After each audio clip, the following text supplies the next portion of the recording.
इतनी रात तक कहाँ थी बहू? देखा आपने, रात के 11 बज रहे हैं। पूछिए अपनी लाडली से, कहाँ थी अब तक? क्या यही संस्कार है आप लोगों के?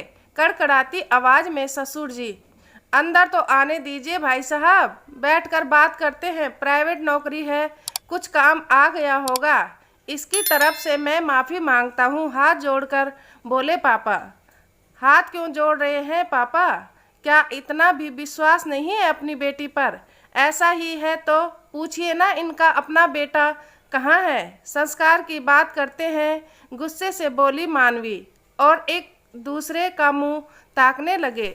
सास ससुर मानवी और तुषार की शादी को 6-7 महीने हुए हैं। एक रिश्तेदार ने मिलवाया था उन्हें।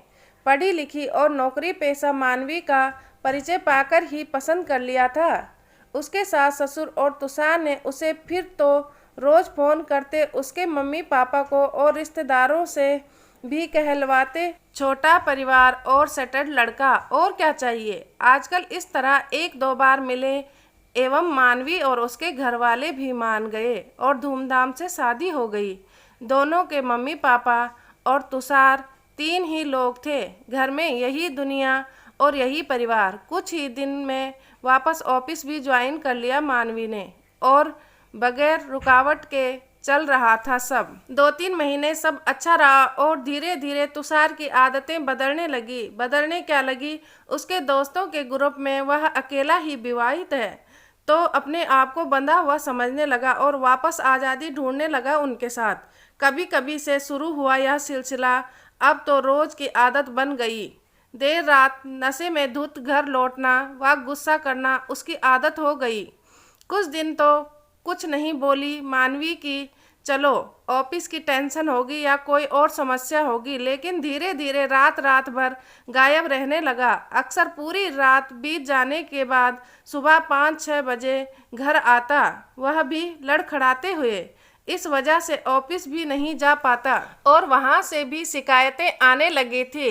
उसे कहने का कोई भी असर नहीं पड़ता, इसलिए सास ससुर से शिकायत की बजाय मदद और बेटे को समझाने के ताना मारने लगे कि जो अपने पति को नहीं संभाल सकती वह घर क्या संभालेगी। वह उन्हें समझा चुकी थी कि उसका पति होने के साथ साथ वह उनका बेटा भी है। कोई समस्या आने पर नुकसान उनका भी होगा, लेकिन वे तो जैसे शादी करवा कर सारी जिम्मेदारी और चिंता बहू को सौंप चुके थे, इसलिए कुछ कहते ही नहीं थे। 4-5 महीने हो गए हैं उसे समझाते समझाते और सहते सहते, लेकिन ना माँ बाप को फिक्र है ना बेटे पर असर। अब तो खुद से ही सवाल करने का मन करता है कि क्यों रह रही है यहाँ। 2 दिन पहले मानवी का जन्मदिन था। तुषार वादा करके गया था कि जल्दी आ जाएगा। इंतजार करते करते थक गई वह, लेकिन नहीं आया। दूसरे दिन वापस आया और नाराज होने लगी मानवी तो सासू माँ उल्टे उसे ही सुनाने लगी कि इस तरह झगड़ा करती हो और घर पर शांति से नहीं रहने देती, इसलिए बाहर घूमता है। क्या हो गया अगर अपने शौक पूरे करता है और जिंदगी अपनी मर्जी से जीता है। पढ़ा लिखा और सफल आदमी है, अच्छा कमाता है, जो चाहे कर सकता है। बस तभी सोच लिया मानवी ने कि उसे क्या करना है। आखिर वह भी उतनी ही पढ़ी लिखी और सफल है जितना तुषार।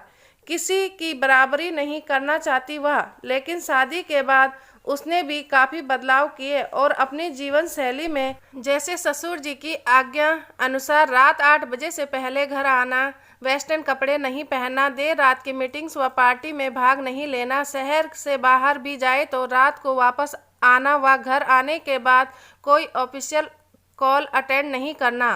वो तो अच्छा है अपनी पुरानी व होनहार एम्प्लॉय का साथ दिया ऑफिस वालों ने, वरना नौकरी भी जाती और पति भी। लेकिन खुद के बेटे के लिए कोई नियम नहीं है। इस घर में मर्जी हो तब आता जाता है, किसी से बात करे तो भी ठीक, ना करे तो भी ठीक, कभी भी फ़ोन ना उठाए तो भी कोई बात नहीं। लेकिन अगर एक भी बार मानवी ने ऑफिस के समय भी सास ससुर का फ़ोन नहीं उठाया तो शाम का खाना गले नहीं उतरने देते। अब वह भी त्रस्त हो चुकी है। ये सब सोच रही थी कि उनके मन की था ले ले, ताकि पता चले यह पूरा जीवन निकाल पाएगी या नहीं। इसलिए दूसरे दिन जब शाम की मीटिंग थी तो मना नहीं किया उसने और रुक गई। उधर 8 बजे के बाद फ़ोन पर फ़ोन किए जा रहे थे सास ससुर, लेकिन आज तो सोच लिया था उसने फ़ोन नहीं उठाएगी। मीटिंग ख़त्म होते होते 10:30 बज गए थे। अब तक फ़ोन की बैटरी भी चली गई थी। पता था उसे घर पर हंगामा होने वाला है, लेकिन अब डर नहीं था उसे। घर पहुंची तो चौंकने की बारी उसकी ही थी। बाहर पापा की कार खड़ी थी। समझ तो आ गया था उसे कि शिकायत करने ही बुलाया होगा, फिर भी उसके मुंह से सुनना चाहती थी, वहीं रुक जाओ बहू, तुम अंदर नहीं आ सकती। ससुर जी की रौबदार आवाज़ गूंजी और वहीं पैर ठिठक गए उसके।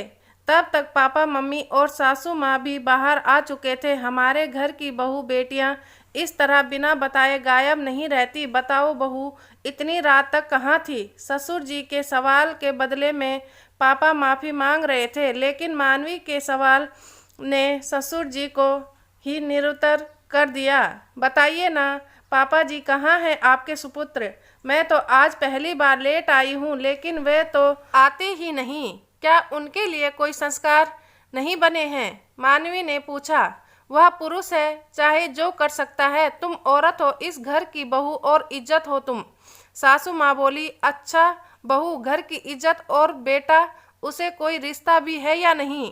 कभी फ़ोन भी करते हैं कि बेटा कहाँ हो या लेट क्यों आते हो? इस तरह तो मेरे मम्मी पापा भी रोज़ आकर शिकायत कर सकते थे, लेकिन मैंने तो उन्हें बताया तक नहीं। सोचा आप माँ बाप हैं, खुद समझाएंगे। मानवी बोली। एक बात याद रखना बहू, तुम हमारे घर में रहती हो, हमारा बेटा तुम्हारे घर में नहीं रहता, इसलिए नियम वही होंगे जो हम बनाएंगे।